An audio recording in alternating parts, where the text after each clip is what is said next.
বন্ধুরা, হাত দেখার জন্য সর্বপ্রথম আপনাকে হাতের সম্বন্ধে সঠিকভাবে জানতে হবে। কোন আঙুলগুলোর কি নাম এবং কোন রেখাগুলোর কি নাম, এরপর কোথায় কোন গ্রহের অবস্থান, কোথায় কোন গ্রহের ক্ষেত্র অবস্থান করছে, সেই সব কিছু কিন্তু পুঙ্খানুপুঙ্খভাবে আপনাকে অবশ্যই জানতে হবে। তা না হলে আপনি কিন্তু সঠিক নিয়মে হাতের রেখা এবং ভবিষ্যৎ নির্ণয় করতে পারবেন না। এই জন্য এই ভিডিওটি লক্ষ্য করে দেখুন কোন আঙুলের কি নাম, কোথায় কোন গ্রহের অবস্থান এবং কোন রেখাগুলোর কি নাম, সব কিছু জানতে পারবেন আমার এই ভিডিওতে।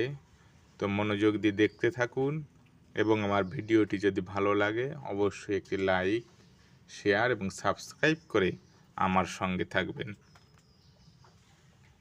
বন্ধুরা, জেনে নিন আপনার হাতে 5টি আঙুলের কোনটির কি নাম। যে আঙুলটিকে আমরা বৃদ্ধাঙ্গুলি বলি, সেই আঙুলটির আরেকটি নাম আছে, তার নাম হচ্ছে অঙ্গুষ্ঠা। এইটাকে বলা হয় তর্জনী। এটাকে বলা হয় মধ্যমা। সবচেয়ে বড় যে আঙুলটি সেটা হচ্ছে মধ্যমা। এরপরে এটা হচ্ছে অনামিকা। অনামিকার পরে সবচেয়ে ছোট যে আঙুলটি তার নাম হচ্ছে কনিষ্ঠা বা কেনি আঙুল। ধন্যবাদ বন্ধুরা। যদি আমার ভিডিওটি আপনাদের ভালো লাগে অবশ্যই লাইক, সাবস্ক্রাইব করে আমার সঙ্গে। বন্ধুরা, লক্ষ্য করে দেখুন আপনার হাতে কোথায় কোন গ্রহের অবস্থান। এখানে তর্জনীর নিচের যে ক্ষেত্রটা রয়েছে এটা হচ্ছে বৃহস্পতির ক্ষেত্র। মধ্যমার নিচের ক্ষেত্রটি হচ্ছে শনির ক্ষেত্র। অনামিকার নিচের ক্ষেত্রটি হচ্ছে রবি ক্ষেত্র। কনিষ্ঠার নিচের ক্ষেত্রটি হচ্ছে বুধের ক্ষেত্র। বৃদ্ধাঙ্গুলির নিচের ক্ষেত্রটা হচ্ছে শুক্রের ক্ষেত্র। এইখানে হচ্ছে চন্দ্রক্ষেত্র, এইখানে মঙ্গলের ক্ষেত্র, এইখানে রাহু ক্ষেত্র এবং মাঝে কেতু ক্ষেত্র।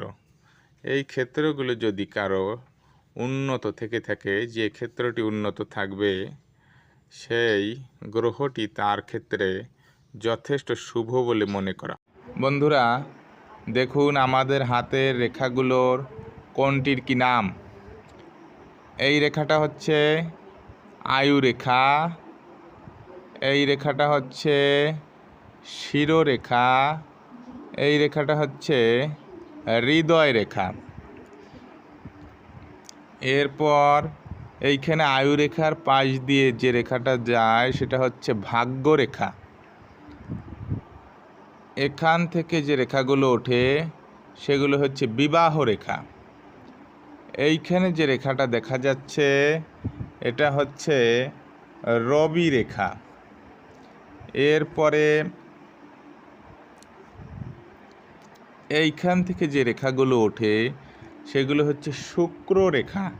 এটা হচ্ছে শুক্র রেখা। তো বন্ধুরা, আমার ভিডিওটি ভালো লাগলে একটি লাইক, সাবস্ক্রাইব করে আমার সঙ্গে থাকবেন। ধন্যবাদ। বন্ধুরা, লক্ষ্য করে দেখুন এটা হচ্ছে হৃদয় রেখা। এই হৃদয় রেখাটা যদি বৃহস্পতির ক্ষেত্রের মধ্যস্থলে গিয়ে শেষ হয়, এইখানে এই যে বৃহস্পতির ক্ষেত্র এর মধ্যস্থলে গিয়ে যদি শেষ হয়, তাহলে এই ধরনের জাতক ধার্মিক হয়ে থাকে এবং এদের আশা থাকে অনেক বেশি। এরা উচ্চাকাঙ্ক্ষী হয় এবং এরা কোমল হৃদয়ের হয়। এরা হৃদয়বান হয়ে থাকে এবং এরা সবসময় সদা সত্য কথা বলে, কপটতার ধার ধারে না এবং এদের ভালোবাসার দ্বারা এদেরকে অনেক কাজ করানো যায়। তো বন্ধুরা, আপনাদের হাতের রেখার সঙ্গে যদি মিলে যায় তাহলে অবশ্যই একটি লাইক এবং সাবস্ক্রাইব করে আমার সঙ্গে থাকবেন। ধন্যবাদ। বন্ধুরা, লক্ষ্য করে দেখবেন এই হাতে যেমন হৃদয় রেখাটা দুই ভাগে বিভক্ত হয়ে গেছে, হৃদয় রেখাটা এইভাবে গিয়ে যদি দুই ভাগে বিভক্ত হয়ে যায় তাহলে এ ধরনের ব্যক্তি কারো উপর নির্ভর করে বেঁচে থাকে না। এরা অনেক দয়ালু হয়, এদের কারো সাহায্যের দরকার হয় না, এরা নিজের কাজ নিজে করতে ভালোবাসে, এরা আত্মনির্ভরশীল হয়। তো বন্ধুরা, আপনি আপনার হাতের রেখার সঙ্গে মিলিয়ে নেবেন। যদি আপনার রেখার সঙ্গে মিলে যায় অবশ্যই একটি লাইক, একটি সাবস্ক্রাইব করে আমার সাথে থাকবেন। ধন্যবাদ বন্ধুরা। বন্ধুরা, লক্ষ্য করে দেখুন, যদি কারো হাতে আয়ুরেখা, দেখুন এই হাতে আয়ুরেখাটা শেষ দিকে গিয়ে কিন্তু দুই ভাগে বিভক্ত হওয়ার একটা সম্ভাবনা রয়েছে। যদি এরকমের আয়ুরেখাটি একেবারে নিচের দিকে গিয়ে দুই ভাগে বিভক্ত হয়ে যায় তাহলে জেনে রাখবেন এইসব জাতক কখনো নিজের জন্মস্থানে থাকতে পারে না। এরা ভ্রমণ পিপাসু হয়, এরা দেশ বিদেশ ভ্রমণ করে বেড়ায়। এদের শেষের জীবনটা কোনো জলামগ্ন এলাকায়, যেমন নদী হতে পারে, সমুদ্র হতে পারে, এসব এলাকায় অতিবাহিত হয়। তো বন্ধুরা, আপনি আপনার হাতের রেখার সঙ্গে মিলিয়ে দেখবেন। যদি রেখার সঙ্গে মিলে যায় অবশ্যই একটি লাইক এবং সাবস্ক্রাইব করে আমার সঙ্গে থাকবেন। ধন্যবাদ বন্ধুরা। লক্ষ্য করে দেখুন, এই যে শিরোরেখাটা রয়েছে, এই শিরোরেখার ওপরে যদি কোথাও ক্রস চিহ্ন থাকে কিংবা গভীরভাবে কেটে গেছে এমন কোনো রেখা থাকে, এরকমের গভীরভাবে যদি কেটে গেছে এরকমের যদি কোনো রেখা থাকে তাহলে জেনে রাখবেন যে এই ধরনের জাতকের জীবনে নানা সমস্যা দেখা দেয়। চিহ্নটি যেখানে থাকবে বয়স সেই রকম হলে জাতক অনেক ঘাত প্রতিঘাতের সম্মুখীন হবে এবং বিভিন্ন রকম ঝামেলার সম্মুখীন হবে, প্রতিকূল পরিবেশ তার সামনে এসে দাঁড়াবে। বন্ধুরা, আপনার হাতের রেখার সঙ্গে মিলিয়ে নিন। যদি এরকমের কোনো কিছু থাকে এর প্রতিকারের ব্যবস্থা করুন। ধন্যবাদ। সবাই আমার ভিডিওতে লাইক করবেন এবং সাবস্ক্রাইব করে আমার সঙ্গে থাকবেন। বন্ধুরা, লক্ষ্য করে দেখবেন এই যে শিরোরেখাটা রয়েছে, তো শিরোরেখাটা কিন্তু সবার হাতে থাকে। এই শিরোরেখার ওপরে যদি কোথাও তিল চিহ্ন থাকে, যদি কোথাও তিল চিহ্ন থাকে তাহলে এই ধরনের জাতকের ভাগ্যের বিপর্যয় ঘটে এবং বিভিন্ন রকমের মাথার রোগ হয়। যেমন মাথায় যন্ত্রণা হতে পারে, মাথা খারাপ হয়ে যেতে পারে, মাথা ভন ভন করতে পারে, মাথা ধরতে পারে, অর্থাৎ এই মস্তিষ্ক সম্বন্ধীয় একটা শিরোরোগে আক্রান্ত হওয়ার সম্ভাবনা কিন্তু এই ধরনের মানুষের থাকে। এরকমের শিরোরেখার উপর তিল সাধারণত পাওয়া যায় না। যদি কারো হাতে থেকে থাকে তাহলে অবশ্যই সাবধান হয়ে যাবেন এবং এর ব্যবস্থা গ্রহণ করবেন। ধন্যবাদ বন্ধুরা। আমার ভিডিওটি ভালো লাগলে একটি লাইক শেয়ার করে।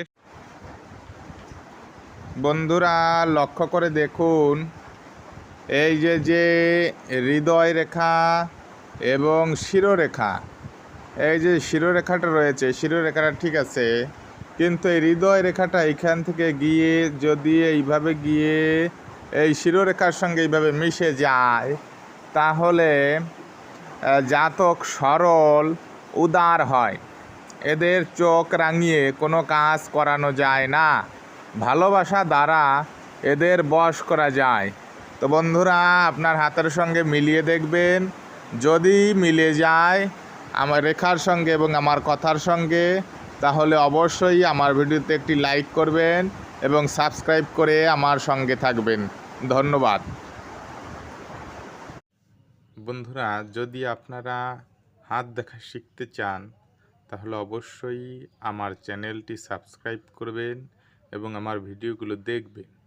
হাতের রেখাগুলো এবং গ্রহের ক্ষেত্রগুলো সব কিছু পুঙ্খানুপুঙ্খভাবে বিচার বিবেচনা করে যদি সঠিক নিয়মে আপনি বলতে পারেন তাহলেই আপনার নাম যশ এবং খ্যাতি চারিদিকে ছড়িয়ে পড়বে।